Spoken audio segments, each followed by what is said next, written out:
Rain slammed the bridge like a fist. Ava Sterling's car spun, once on the slick asphalt, hit the steel barrier, and stopped with a crunch that sounded like the world breaking. The airbag exploded in her face. Glass shattered. The engine hissed and ticked. For a moment, there was only a sharp ringing in her ears and the heavy weight of the seat belt cutting into her chest. She tried to breathe. Fire shot up her side. The windshield was a spiderweb of cracks. Beyond it, she could just see the river far below, black and hungry in the storm. Something warm ran down the side of her face. Blood. Her hands fumbled, searching for her phone. Fingers scraped over broken plastic, twisted metal. Pain flashed bright when she moved her left leg. It did not respond the way it should. Her palm brushed glass. Then, the thin, familiar weight of her phone. She dragged it toward her. The screen was broken but still lit, colors flickering under a web of cracks. The emergency number glowed in the corner. For an instant she meant to press it. Her thumb hovered. Another name came to her instead, that one she had avoided thinking about for years. One she had once spoken only to mock. No! The boy who had arrived at her perfect school with scuffed shoes and a second-hand backpack. The boy whose one chance at a different life she had ruined in front of everyone. The boy who now owned the company whose logo flashed on the little badge pinned to her blouse.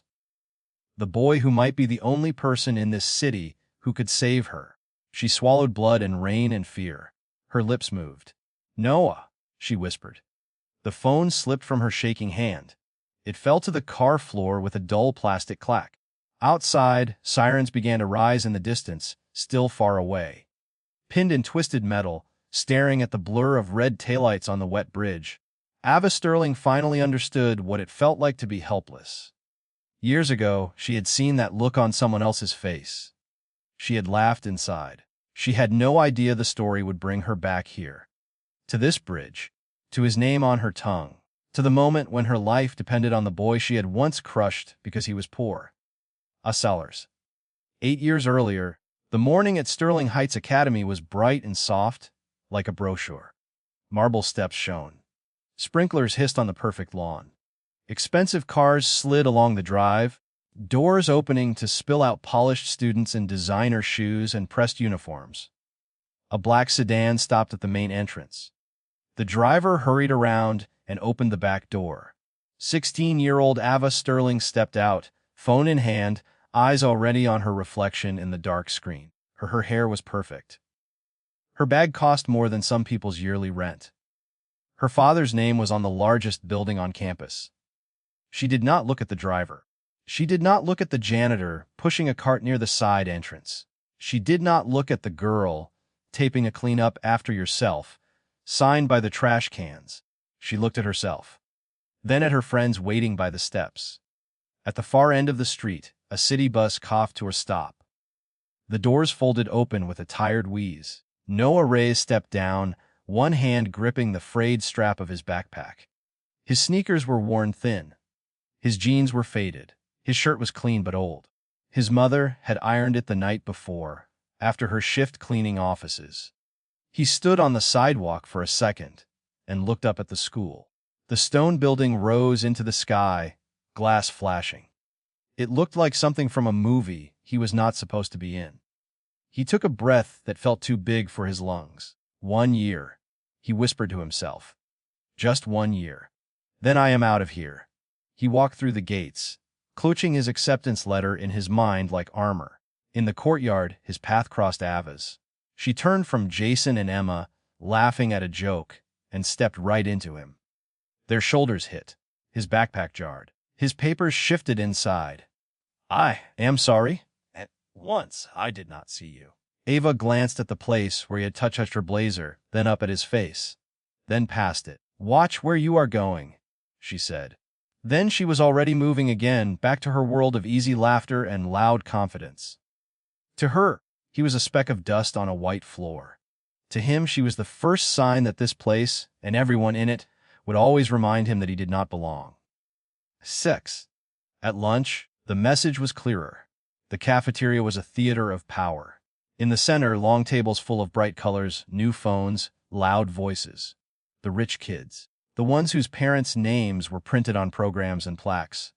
On the edges, smaller tables with thinner backpacks and older shoes. The scholarship kids, the distant cousins of donors, the few who sat alone. Noah stood in the lunch line with a plastic tray and a palm full of coins. $3.50. The cashier said without looking up. He counted, heart sinking. He had $3.20. Can I just get the soup then? He asked. It is already the cheapest, the cashier said. You are still short. Heat crept up his neck.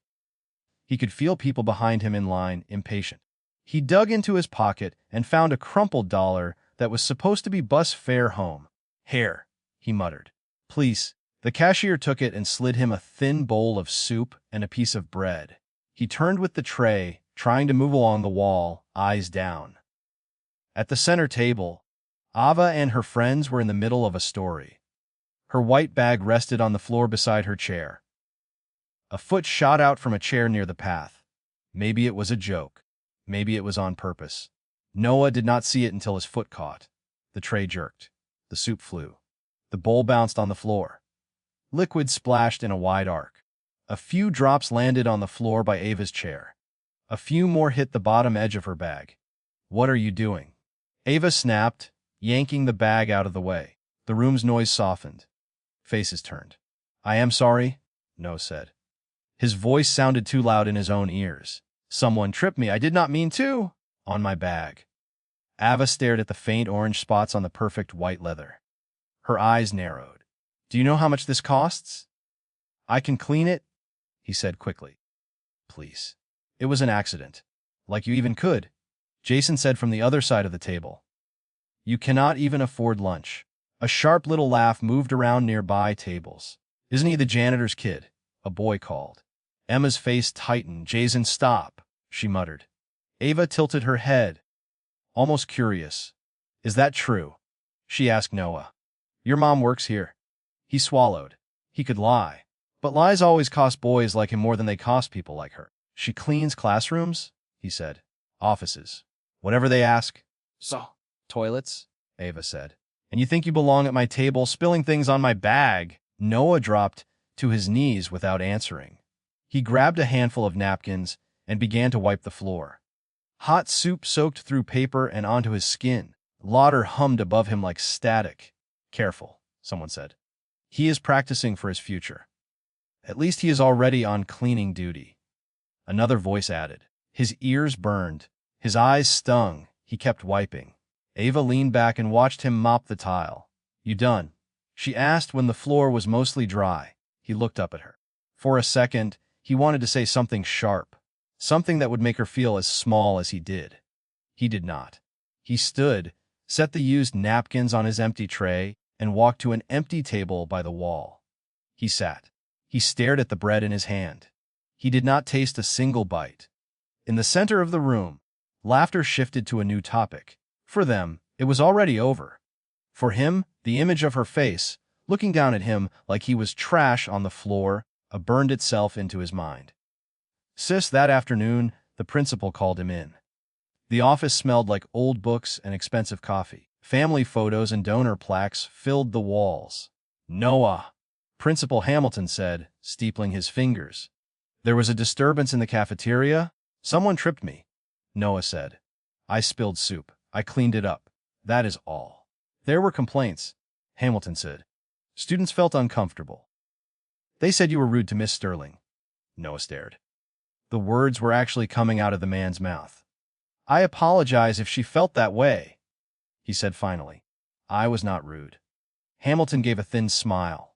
You are here on a very generous scholarship, he said. Your place depends on your grades and your behavior. We must avoid any incidents. Do you understand? Yes, sir, Noah said quietly. Good. Hamilton's eyes were cool. Remember, at Sterling Heights, we protect our reputation. We hope you will be grateful for your opportunity here. Grateful. The word tasted like metal. He left the office with his stomach tight and his hands in fists. 2 weeks later, the school assembled in the auditorium. Principal Hamilton stood on stage, his smile wider now. This year, he announced, we are proud to host the Sterling Heights Innovation Competition. The winner will receive a full scholarship to Greystone University, an internship with a leading tech firm, and funding to develop their idea. A murmur ran through the crowd. Phones came out. In the third row, Iva straightened in her chair. This was exactly the kind of event she was born to win. In the middle section, Noah sat rigid. A full scholarship. An internship, money. A door opening in a wall he had been beating his fists against for years. He felt something not unlike hope. Afterwards, in class, Miss Carter asked them to share ideas. Make something useful, she said. Something that solves a real problem. Not just another luxury toy. Ava raised her hand. A premium travel app, she said. For wealthy clients who want custom trips. Private islands, jets, security. Everything in one place. Some students nodded. It sounded slick. On brand for this school, Ms. Carter said with a small smile. But it helps a very small number of already comfortable people. Keep that in mind, she turned. No. He hesitated, then spoke. What if there was a cheap safety device, he said, for people in bad neighborhoods? It could detect break-in smoke, or even if someone old falls. It could send alerts without needing an expensive system. The room went quiet for a second. That, Ms. Carter said, could change lives. That is the kind of idea this competition should reward. Ava's jaw clenched. She heard the praise. She also heard the soft criticism of her own idea buried inside the words. After class, in the hall, her anger had hardened into something sharp. He humiliated you, Jason said, feeding it. He just stood there, she snapped, acting like some hero for the poor, while she used me as an example of what not to be. He is entering the competition too, Jason said. We'll both know who they will love more. He does not even belong here, Ava said. He should not get to win anything. Jason smiled without warmth. Well, he said. You are the Sterling. What are you going to do about it? Time before the competition, the school was quiet. In the computer lab, only one light was on. Noah sat at a desk, his eyes gritty, his back aching.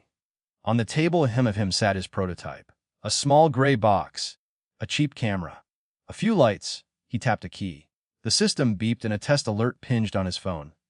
It worked. It finally worked. He turned his old phone toward himself and started the camera. If anyone ever sees this, he murmured. Date 21. I think Guardian is ready. Maybe this is it. Maybe this is how I get us out of that apartment. He smiled. It was tired but real. He packed the device carefully in a metal cabinet, locked it, shut down the computers, and left. 10 minutes later, the lab door opened again. Ava stepped inside with Jason close behind. Her hand held a key card she was not supposed to have. It had been very easy to borrow it while the cleaning staff took a break. Jason went to the main computer and plugged in a small drive. Lines of code scrolled across the screen. They banned this software last year, he said. If they find it in his project, he is finished. Ava walked to the cabinet. The stolen master key turned. The door opened. The device sat there small and harmless. She picked it up. Wires showed through a clear panel. Delta brand sensor. Jason said from the desk. Cheap but good. She turned it in her hands. A connector snapped with a soft click. She felt a jolt of guilt. She pushed it down. Emma appeared in the doorway, eyes wide. What are you doing? She whispered, leveling the field. Jason said. This is wrong, Emma said. He needs that competition. You know he does. He is not meant for places like this, Ava said. We are doing him a favor, really? Emma stared at her. No, she said. You are doing this for yourself. She left, the door closing behind her. The lab felt colder. Ava put the device back. Jason finished his work. They left. On the desk, the computer hummed, now carrying a silent poison in its memory. The next day, the auditorium was full. Parents, judges, teachers, students. A banner read, Building Tomorrow. Projects lined the walls. The air buzzed with nerves. Ava presented first. Her slides showed white sand beaches, blue water, helicopters over city lights. Her voice was smooth, her posture perfect. When she finished, there was warm applause. She basked in it. Then it was Noah's turn. He walked onto the stage with his device in his hands. He talked about fear. About fires in old buildings with no alarms. About elderly neighbors who lived alone. About a boy who wanted his mother to feel safe walking home. He held up Guardian. It looked small under the stage lights, almost pathetic next to glossy drones and complex apps. He believed in it anyway. He turned to the laptop, started the demo. The screen flashed red, unauthorized software detected, file corrupted, system failure. He froze. He tried again. Same message. The room murmured. The judges looked at one another. This software is banned. The technician whispered to Principal Hamilton. We flagged it last year. Hamilton stepped forward. No arrays, he said loud now. You were informed this program is forbidden. I did not install it. No said. Someone must have. In the audience, Eva raised her voice, light and calm. I saw him in the lab late last night, she said. Maybe he was just trying to get an edge. The judges' faces hardened. Regardless, Hamilton said, your project is disqualified. We will discuss disciplinary action later. The word rang in Noah's ears. Disqualified. He looked out at the crowd. Some faces were smug. Some were bored. A few, like Ms. Carter's, were horrified. In the back row, his mother sat with her hands pressed to her mouth. He picked up his broken future and walked off the stage. In the empty hall, he waited for Ava. She came out with Jason and Emma, laughing softly. Ava saw him and slowed. You framed me, he said. His voice was low. Steady now. You framed yourself, she replied. You cheated. I did not cheat. Then prove it, she said. He stared at her for a long second. One day. He said, you will remember this moment. I doubt it, she said with a small smile.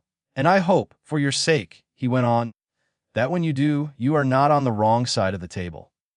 For the first time, something flickered in her eyes. Something like unease. Jason scoffed. You are done here, man. Accept it. Maybe he was. The school revoked his scholarship. They did not check the cameras. They did not care about the details. He packed his few things into a torn backpack. His mother met him at the gate with eyes that had already cried out. They got on a bus and left the school behind. For Sterling Heights, it was a footnote. For Noah, it was a line drawn in fire. 8 years passed. The Sterling name appeared in the news for reasons that had nothing to do with charity. Investigations. Frozen accounts. Leaked emails. The mansion was sold quietly.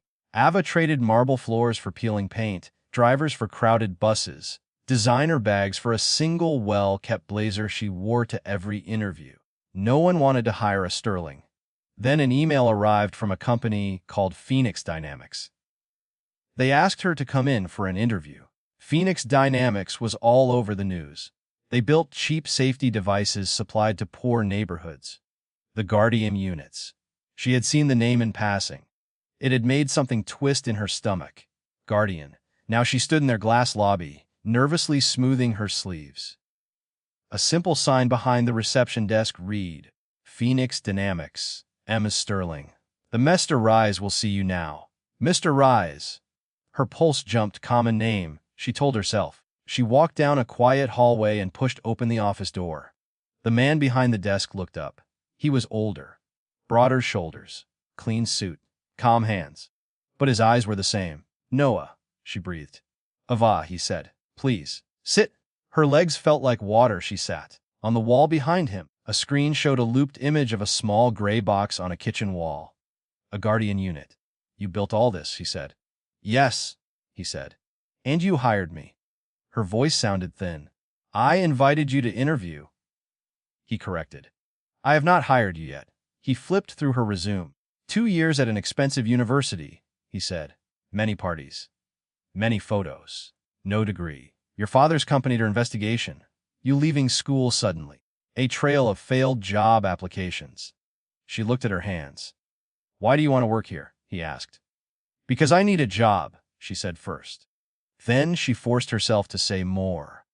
Because I am tired of being someone people whisper about. Because I am tired of watching people with money break things and walk away. He watched her face. Have you ever broken something you cannot give back? He asked. Not a plate. A person's chance. She met his eyes. Yes, she said. A long time. Did you ever apologize? He asked. No, she whispered. Why not? Because I was a coward, she said. Because I told myself it would not matter. Because if I said it, I would have to see what I did. The room was quiet. Finally, he closed the folder. We are building something here, he said. A company that serves people who are like me. People who do not get second chances easily. He paused. People can change, he added. Some, maybe. We will see, he stood. That is all for today, he said. We will be in touch. As she left, her heart pounded. She did not know if she wanted him to forgive her or punish her. She only knew that the past had just walked back into her life, wearing a suit with his name on the door. That night, Noah sat alone in his office. On his laptop, an old video played. Grainy. A high school computer lab. 2 kids in uniforms. A girl with perfect hair opening a cabinet with a key. A boy loading software. The girl snapping a piece off a small device. He watched his own future break again and again. Emma had given him this file years after graduation, shaking, crying, finally unable to carry the secret. He had not used it. He had built a company instead. Now the girl in the video sat 3 floors below, waiting for an email that would tell her if she could afford next month's rent. He closed the laptop. The next day, he sent the email. Trial contract. 3 months. Ethics and compliance assistant. It was not forgiveness. It was not revenge. It was something in between. Ava worked. She arrived early. She stayed late. She read every policy twice. She flagged contracts that felt wrong. She made coffee runs and spreadsheets, and tried not to flinch when she heard the word Sterling in the hall. At the same time, strange things began to happen inside Phoenix's systems. Someone was trying to get in. They probed at the networks that linked thousands of Guardian units around the city. They sent careful hidden codes. They tried to open a door. Mariah, the head of security, dropped a report on Noah's desk. These intrusion attempts come from old Sterling Holdings network space, she said. Offshore shells, some of the companies your father worked with. And Ava? Noah asked. Her login is clean, Mariah said. If anything, the system watches her harder. But if someone wanted to use her as cover. He nodded. Watch, he said. Do not accuse. Yet. One night, long after most people had gone home, Ava sat alone in a small meeting room. Reports were spread out on the table. Her back ached. The door opened. She looked up. Noah stood there. For a second, she saw a boy with a broken device in his hands. Do you have a minute? He asked. Her mouth went dry. Wes. He came in, closed the door, and set a tablet on the table. He pressed play. She heard her own laughter first, young, slightly too loud. She saw herself in the lab, the cabinet, the key, Jason at the computer. She watched her fingers snap the connector. She heard Emma whisper, "This is wrong." The room around her now seemed to tilt. I found the security footage years later, Noah said quietly. Emma gave me the rest. Ava could not look away from the screen. When the video ended, she finally dragged her eyes up to his face. I am sorry, she said. The words burst out of her. I have been sorry for years. I see it every time I try to sleep. Then why did you not say anything? He asked. Because you left, she said. Because I did not know where you went. Because I told myself it was done. Because I did not want to admit that the only reason you lost that day was me. Tears burned her eyes. She blinked them back. I do not expect you to forgive me, she said. I would not forgive me. He was silent for a long moment. I kept that file like a weapon, he said. Something I could throw one day and watch certain people burn. Why did you not? She asked. Because by the time I had it, my life was here, he said. If I set that fire, it would hit people who did not hurt me. Employees, clients, kids who need these devices. Destroying you would not give me my year back. It would just make new damage. He opened a folder and slid a paper toward her. We have a problem, he said. That your father's old partners are trying to take Guardian away from us. They want to turn it into a wage and control people. On the paper were diagrams, company names, secret paths into Phoenix's systems. In this room, he said, I am putting something in your hands. Evidence. Enough to stop them. Enough to send some of them to prison. He held up a small USB drive. You can take this, he said slowly. Go go to them. They will pay you. They will protect you. You could go back to that world. Some version of it. He set the drive on the table between them. Or you can help me stop them, he said. We can go to the authorities. Together. She stared at the metal object. It seemed heavier than any purse she had carried as a girl. Why me? She asked. Why trust me with this? Because once, he said, you held my future in your hands and crushed it for fun. I want to see what you do when the weight is real. He left her alone with the choice. For a long time she sat, listening to the quiet hum of the building. She picked up the drive. Her phone buzzed. An unknown number. She answered. Ava, a smooth male voice said. It is nice to finally talk. Who is this? She asked, though she already knew. An old associate of your father, the man said. Why hear you work for Phoenix now? We also hear your boss is sentimental. She said nothing. There are ways back, the man said. Hand over one little drive, and you would never have to worry about bills again. No more cheap apartments. No more taking orders. I am not interested, she said. Her voice shook. I am done with that world. Think carefully, he said. We would hate for you to have an accident. The line went dead. Her hands trembled on the steering wheel as she drove home that night through heavy rain. Every set of headlights in the mirror felt like a threat. She gripped the wheel tighter and did not see the car ahead hydroplane until it was too late. She slammed her foot on the brake. The tires lost grip. The world spun. The guardrail surged up, impact, metal, glass pane. Sirens somewhere far away. Noah, she whispered. Then darkness washed over her. Noah's phone buzzed on his desk. An app he had insisted on building for all field staff flashed a warning. Severe impact detected. Phoenix device involved. Location Eastbridge. A name blinked at the top. Ava Sterling. He was already running for the door before the thought fully formed. Rain blurred the windshield as he drove. His wipers could barely keep up. The red and blue lights appeared ahead on the bridge. He parked crooked, jumped out, and pushed through the cluster of onlookers. Firefighters worked around a smoking car pressed against the barrier. Paramedics held a stretcher ready. That car. No called. The driver. She works for me. A firefighter glanced at him, then back at the wreck. She is alive, he said. But we need to move fast. They forced the door. Noah saw her then, pale, bleeding, eyes half open. Ava, he said. Her gaze found his face. Relief and shame flickered there. I did not sell you out, she whispered. Her fingers loosened. A small metal drive fell from her hand into a shallow pool of rainwater and fuel. Noah picked it up and closed his fist around it. He helped guide her onto the stretcher. As they loaded her into the ambulance, the fire near the engine bloomed brighter behind them. He watched the doors close over her and felt something in himself shift. He had dreamed of seeing her desperately wounded.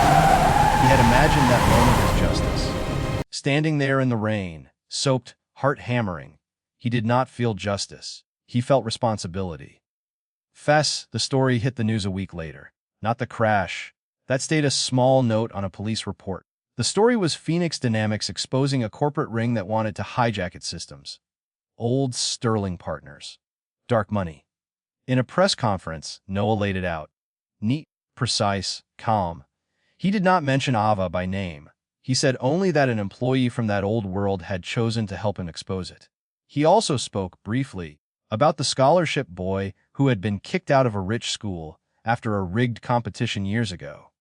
Systems protect the powerful, he said into the cameras. They assume the worst about the poor and the best about the rich. I know. I lived it. Reporters press for names, for drama, for a villain they could show in a split screen. He refused. This is not about one girl in a high school lab, he said. It is about everyone who watched and said nothing. It is about every principal who did not want to upset a donor. It is about a culture that laughs when a poor kid slips in a cafeteria and cheers when a rich one wins a prize. In her hospital bed, Ava watched the broadcast. When he mentioned, "Oh, one girl in a lab," her heart jumped. He guarded her secret in public, even when he had every reason not to. Tears slid down her cheeks. She did not wipe them away. Unless when she was strong enough to walk with a cane, she went back to Phoenix. She expected a security guard to stop her, to find her access card dead. Instead, her badge light blinked green. Noah met her in a small room, not his main office. She sat across from him. "You saved me," she said, "on that bridge. You called my name," he replied. "What was I supposed to do? Ignore it?" "You could have exposed me," she said. "At that press conference. Played that video. Told everyone who I am, what I did." He looked at her for a long moment. "I thought about it," he said, "for years. Before you even came here, I imagined it 100 ways. And?" she asked. "And every version felt small," he said. "Like a child flipping a table because he finally can." He leaned forward. "I built my life on the night you tried to break it," he said. "Every long shift, every hard choice, you were in the background of all of it. For a long time, I believed the only way to make it fair was to watch you lose everything too." He shook his head. "Then I saw you in that car," he said, "clutching that drive instead of letting go. You had a chance to crawl back to your old life. You did not take it. You were already losing things I never had. Money, status, a name that used to open doors." His voice softened just a little. "I will not define you by the worst thing you did at 17. He said. "Not when I have spent my whole life fighting not to be defined by the poorest thing I was." She swallowed. "I do not know how to fix what I did," she said. "To you. To others. To kids who did not get chances because people like my father closed doors. You cannot fix the past," he said. "You can only decide what you do with the time still in front of you." He nodded toward the glass wall, where rows of Guardian devices glowed on a testing rack. "You can stay," he said. "Work. Help build systems that do not crush the next Noah who walks into a rich school. Or you can leave and disappear into some other life. That choice is yours." Her answer came without hesitation. "I want to stay," she said. He nodded once. "Then to the work," he said. "No drama, no speeches. Just do it." Now, as months later, the cafeteria at Sterling Heights Academy buzzed with the sound of renovation, new tables, better lights, a line of sturdy, cheap laptops against one wall, a small plaque near the door ready. The Noah Reyes Innovation Center, donated by Phoenix Dynamics. Students milled around, curious. An older Principal Hamilton shook Noah's hand in front of a small group of staff and guests. "We are grateful for your generosity," Hamilton said. "You show our students that where you start does not decide where you end." Noah said, "Nothing about scholarships revoked and futures stolen." The plaque would say enough for anyone who cared to look. Near the back wall, Ava stood with Emma, watching. "It feels smaller," Ava said. "We were bigger then," Emma replied. "In our own heads." They walked together toward the spot near the center table where Noah had once knelt on the floor wiping up soup. The old stain was gone. The memory was not. Ava looked at Noah, who had drifted toward them after the formalities. "For years," she said quietly, "I prayed you would never be in a position to do to me what I did to you." He raised an eyebrow. "I never expected," she went on, "that you would be in a position to save me instead." He glanced around the room, at the kids, at the teachers, at the plaque with his name. "We are not those kids anymore," he said. "You are not that girl." "I am not that boy with a broken device," she nodded. "I mocked you for being poor," she said. "I thought the world would always belong to me because of my last name. I thought you were just background in my story." "You were wrong," he said simply. "I know," she replied. "Now I work for you. Now I answer to you. But it does not feel like punishment. It feels like a chance to finally do something that matters." He looked at her for a moment, then gave a small, tired smile. "Then take it," he said, "and do not waste it." They stood in the middle of the cafeteria where it had all begun. Two people who had once been on opposite sides of an invisible line. Outside, the rain had stopped. Light fell through the big windows onto the polished floor. Once, a rich girl had laughed as a poor boy wiped soup off these tiles. She had been sure his story ended there, on his knees. She had been wrong. Years later, when her life lay in twisted metal on a wet bridge, it was his hand that pulled her out. not to throw her back down, but to lift her up and offer something much rarer than revenge. A second chance.